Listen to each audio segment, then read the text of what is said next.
लगाम खींचो खींचो खींचो। Halt halt halt. अरे वाह बेटा वाह, अब तुम परफेक्ट राइडर हो गए हो। चलो रेस लगाते हैं। मैं तुम्हें आधे रास्ते का हैंडीकैप देता हूँ, तुम आधा रास्ता पहुंचोगे, मैं यहाँ से स्टार्ट लेता हूँ। चलो चलो।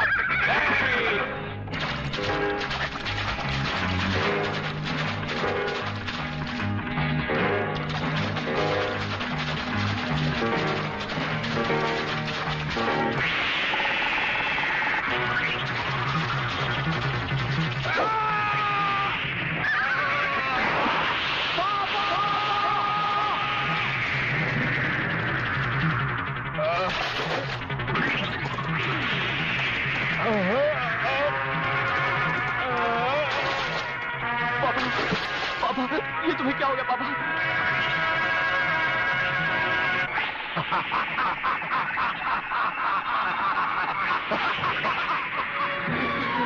पापा, पापा, पापा।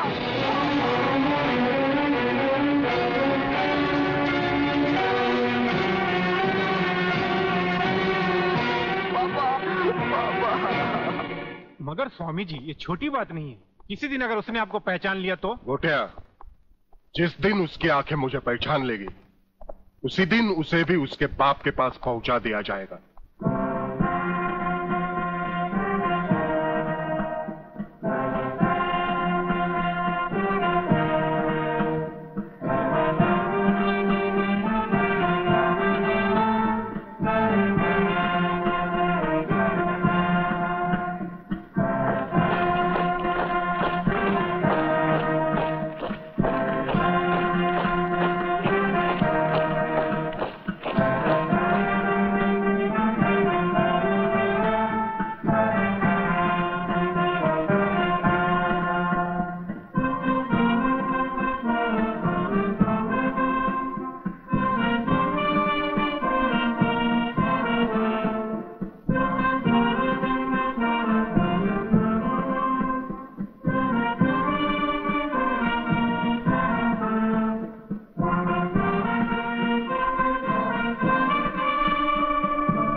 आज मिल गया एक और सच्चाई का पुजारी मिट्टी में। आग इनके शरीर को तो राख कर देगी, लेकिन इनकी आत्मा की आवाज कभी मिट नहीं पाएगी। पुलिस डिपार्टमेंट के इतिहास में डीआईजी रुद्र प्रताप चौहान का नाम सुनहरे अक्षरों में लिखा जाएगा। बहन, भगवान की मर्जी के सामने इंसान बेबस है। मुझे आपके परिवार के साथ पूरी हमदर्दी है। बहुत हो गई हमदर्दी। मंत्री साहब, ये भाषण बंद कर दीजिए। कुछ ही दिनों के बाद आप ही के डिपार्टमेंट के लोग जब इनका घर खाली करवाने जाएंगे ना, तब मैं पूछूंगा आपको हमदर्दी के बारे में। Bagle, control yourself. जब तक हमारे डिपार्टमेंट के गद्दार और खादी के कपड़े के पीछे छिपे हुए दरिंदे जिंदा रहेंगे ना, ये चिताएं ऐसी ही जलती रहेगी, एक के बाद एक। कुछ चंद सिक्के मिलेंगे भाभी को सरकार की तरफ से भविष्य के लिए। Bagle, stop it. बोलने दो इसे, ठीक ही तो कह रहा है। लेकिन मैं वचन देता हूं कि डीआईजी रुद्र प्रताप की कुर्बानी व्यर्थ नहीं जाएगी। मैंने दिल्ली में केंद्र सरकार से बात कर ली है। इनकी हत्या की तुरंत ही न्यायिक जांच होगी। आज तक कौन सी कमेटी ने सही जांच करके मुजरिम को सजा दी है? ये आपकी कमेटी समिति की जांच की फाइलें होती है ना, ये ढुलमुल सरकार बदलते ही गुम हो जाती है। न्यायिक जांच करेगी दिल्ली, अंधी और वहरी दिल्ली। ये दिल्ली बस मुंह है इसलिए पटर पटर करती रहती है। ये करना है, ये होना चाहिए, हमें दिखाना है, बस दिल को तसल्ली देने के लिए अच्छा लफ्ज है दिल्ली। इंस्पेक्टर वागले, मैं तुम्हें सस्पेंड करता हूं। बस सस्पेंड होते होते मैं थक गया हूं, निकाल दो मुझे नौकरी से। सच्चे पुलिस की या तो मौत होती है या तो सस्पेंड किया जाता है। इस वर्दी ने मेरे हाथ काटे, वरना एक एक गले चीर देता मैं।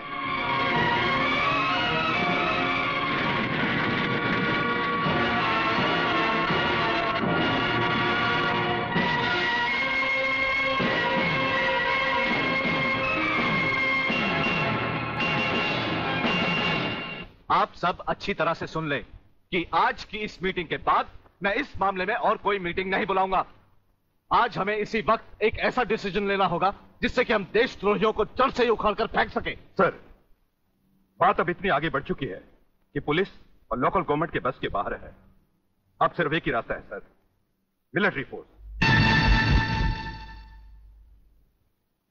मिस्टर मेनन, आपकी क्या राय है? सर, मिस्टर सिन्हा ठीक कह रहे हैं। सर, इसके लिए हमें पूरी मिलिट्री फोर्स भेजने की जरूरत नहीं। ये काम एक ऑफिसर सिर्फ अकेला ही कर सकता है। सिर्फ एक? यस सर, सिर्फ एक। वो शेरों का शेर है और राजाओं का राजा। हमारी पूरी मिलिट्री फोर्स को उस पर नाज है। उसने जिंदगी में कभी किसी चीज से हार नहीं मानी, इसलिए उसे वन मैन आर्मी कहा जाता है। कौन है वो? ब्रिगेडियर सूर्यदेव सिंह। 1962 की जंग में मेजर सूर्यदेव सिंह ने दुश्मनों के कई हवाई जहाज अपने कभी न खाली जाने वाले तेज निशाने से मार गिराए। उनकी इस दिलेरी और बहादुरी की कद्र करते हुए सरकार ने उन्हें परमवीर चक्र से सम्मानित किया और उसी के साथ मेजर से ब्रिगेडियर बना दिया। ऐसी ही बहादुरी और जांबाजी उन्होंने 1965 की जंग में भी कर दिखाई। टैंक युद्ध में दुश्मन के दांत खट्टे करते हुए ब्रिगेडियर सूर्यदेव सिंह आगे ही बढ़ते चले गए। खुद अकेले ही मशीन गन लेकर दुश्मन के खेमे में घुस गए और दुश्मनों की 4 चौकियों पर तिरंगा लहरा दिया। सिर्फ यही नहीं, इससे भी बढ़कर दिलेरी और बहादुरी उन्होंने 1971 की जंग में भी कर दिखाई और दुश्मनों को मुंह तोड़ जवाब दिया। सत्यवादी दुबे, दोगले की औलाद, ये कौन सी फिल्म लाया है? हमें उसकी सूरत देखनी है, उसकी बहादुरी की चर्चा नहीं सुननी। अरे जंग के मैदान में कोई भी तिस्मारखा बनकर वीर और परमवीर चक्र झटक लेता ही है, लेकिन वो कितना भी बहादुर क्यों ना हो, मेरी तलवार की धार से और गोलियों की बौछार से उसे कोई नहीं बचा सकता, कोई नहीं।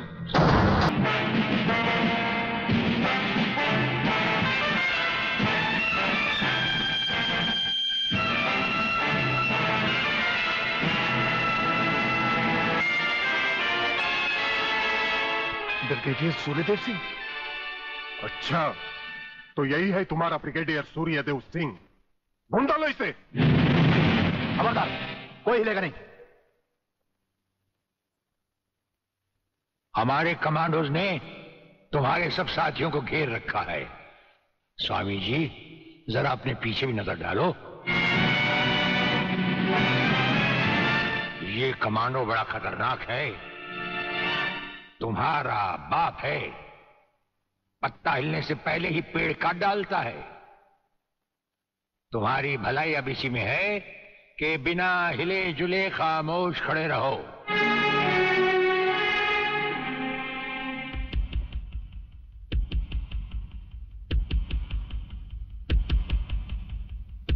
दुबे नाम है सत्यवादी। सत्यवादी दुबे। जैसे गधे की पीठ पर घोड़े की जीन अच्छी नहीं लगती, वैसे ही तुम्हारे कंधों पर ये सितारे अच्छे नहीं लगते। और ये कमरबंद पेटी भी अच्छी नहीं लगती।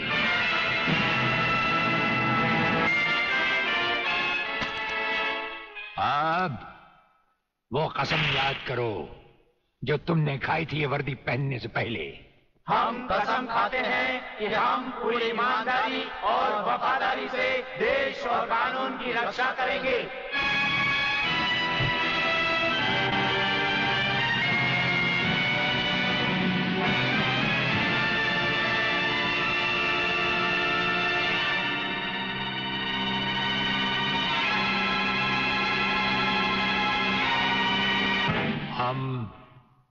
तुम्हें सिर्फ ये बताने आए हैं कि अगर तुमने तिरंगे के खिलाफ कोई भी कदम उठाया तो हम तुम्हें वो मौत देंगे जो ना तो किसी कानून की किताब में लिखी होगी और ना ही कभी किसी मुजरिम ने सोची होगी।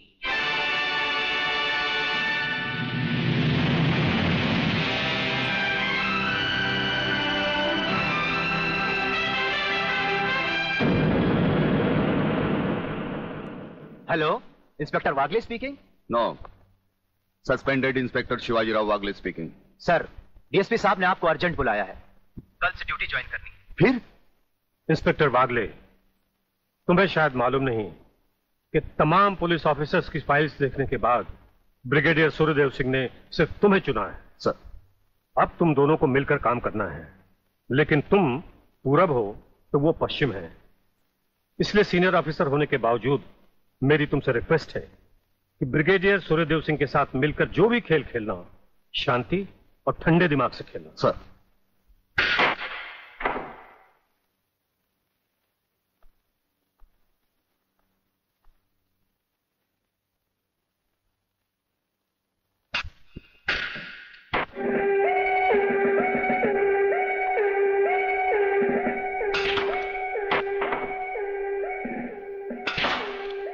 बड़े प्यार से खेलते हैं आप। असली खिलाड़ी मरने वाले दुश्मन को पता भी नहीं चलने देते कि कब होगी उसकी मौत। तो फिर प्रलयनाथ को छोड़ क्यों दिया? क्या उससे गले मिलने गए थे? गले मिलने गए थे? उसके गले का माप लेने गए थे कि वो फंदे की मौत मरेगा या हमारे पंजे की। वागले, गर्मजोशी अच्छी चीज है लेकिन हमेशा काम नहीं आती। तुमने तो देखा ही होगा, इसी गर्मजोशी की वजह से तुम कई बार सस्पेंड हो चुके हो। नौकरी की परवाह है किसको? यहां है कौन अपने पीछे रोने वाला? इस ईमानदारी की वजह से बहुत कुछ भुगता है, कोई तकरार नहीं है सर। लेकिन ये गुनाहगार कानून को हाथ में लिए फिरते हैं और मैं हमेशा कानून के दायरे में रहकर काम नहीं कर सकता। अपना तो उसूल है, पहले लात, फिर बात, उसके बाद मुलाकात। भाई वागले, अपना तो उसूल है, पहले मुलाकात, फिर बात, और फिर अगर जरूरत पड़े तो लात। बड़ी उम्मीद थी आपसे, लेकिन अब पता चला आपका रास्ता अलग, मेरा रास्ता अलग। आप नरम खून के, मैं गर्म खून का। हम एक साथ काम नहीं कर सकते सर। वागले, तुमने समझा कि जिंदगी में सिर्फ तुमने ही बहुत कुछ खोया है। इस इंसान को देखो, जब चाहता ये घर बसा सकता था, लेकिन नहीं। इस अकेली जान को हमने अपने देश के लिए उठा रखा है। दोनों का मकसद एक है, मंजिल एक है, सिर्फ रास्ते अलग अलग हैं। नहीं वागले, हमारे रास्ते भी एक हैं, मंजिल भी एक है। और फिर इतनी बड़ी दुनिया में तुम्हारा कौन है? कोई भी नहीं, सिवाय फर्ज के। इस दुनिया में हमारा कौन है? कोई भी नहीं, सिवाय फर्ज के। अगर फर्क है तो सिर्फ सोचने के ढंग में और काम करने के तरीके में। अब हमें इस फर्क को मिटाते हुए ये युद्ध एक साथ लड़ना होगा।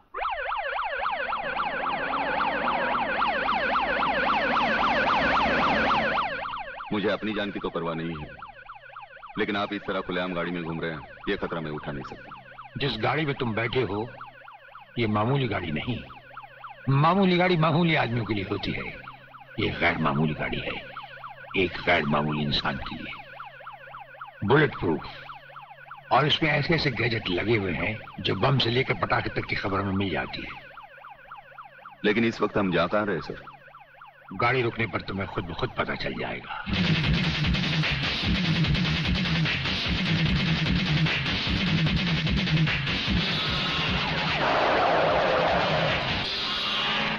वागले, यहां हमारा घर है।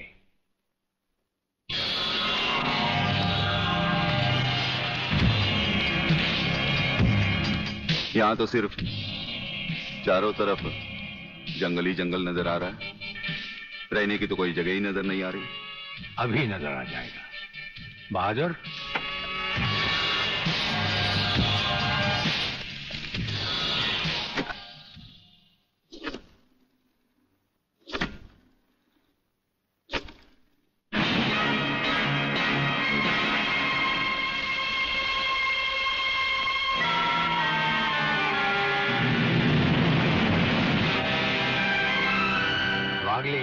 ये ऐसा बंकर है जिसका अता पता सिर्फ हमें या एक हमारे खास आदमी खबरीलाल को है, और आज से तुम्हें होगा। ये इतना मजबूत है कि इस पर न तो कोई हवाई हमले का असर हो सकता है और न किसी बम या बारूद का। दुश्मन तो क्या, हमारी इजाजत के बगैर परिंदा भी पर नहीं मार सकता। वागले आओ, अब हम तुम्हें अपने बंकर से वाकिफ करवाएं। ये रहा हमारा ट्रांसमीटर सेक्शन। यहां से हम हिंदुस्तान के किसी भी मिनिस्टर से जब जी चाहे हॉटलाइन पर बात कर सकते हैं, लेकिन आसमान वाले ने चाहा तो इसकी जरूरत कभी नहीं पड़ेगी। हम अकेले ही तुम्हारे साथ वागले सब कुछ संभाल लेंगे। और वो देखो, वो एक कमरा जिसमें सब हथियार रखे हुए हैं, और उस कोने में रहा हमारा अस्पताल। यहां हर लाए दुश्मन का सीटी स्कैन करके उसकी अंदरूनी बीमारियों को बाहर निकाला जाता है। मुझे छोड़ दीजिए ब्रिगेडियर साहब, मैं सच कहता हूं, मैं प्रलयनाथ के बारे में कुछ नहीं जानता। मुझे छोड़ दीजिए ब्रिगेडियर साहब। और छोड़ तो तुम्हें जरूर देंगे, लेकिन तुम मोटे बहुत हो, थोड़ी चर्बी कम होने के बाद। ये अस्पताल मेरे हवाले कर दीजिए सर। चर्बी कम करने के बहुत से तरीके मुझे मालूम है। हाँ, गुड वागले।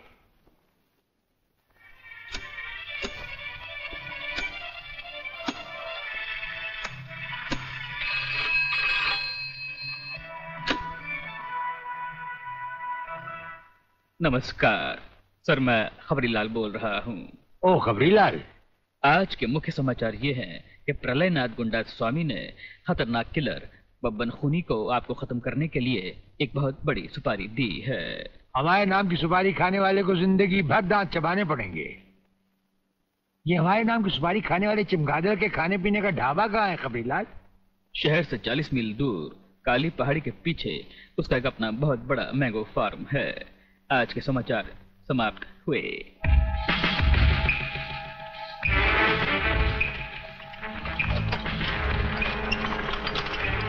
चौबे गंगवा, ये माल जो तू आसाम और यूपी भेज रहा है तगड़ा है ना?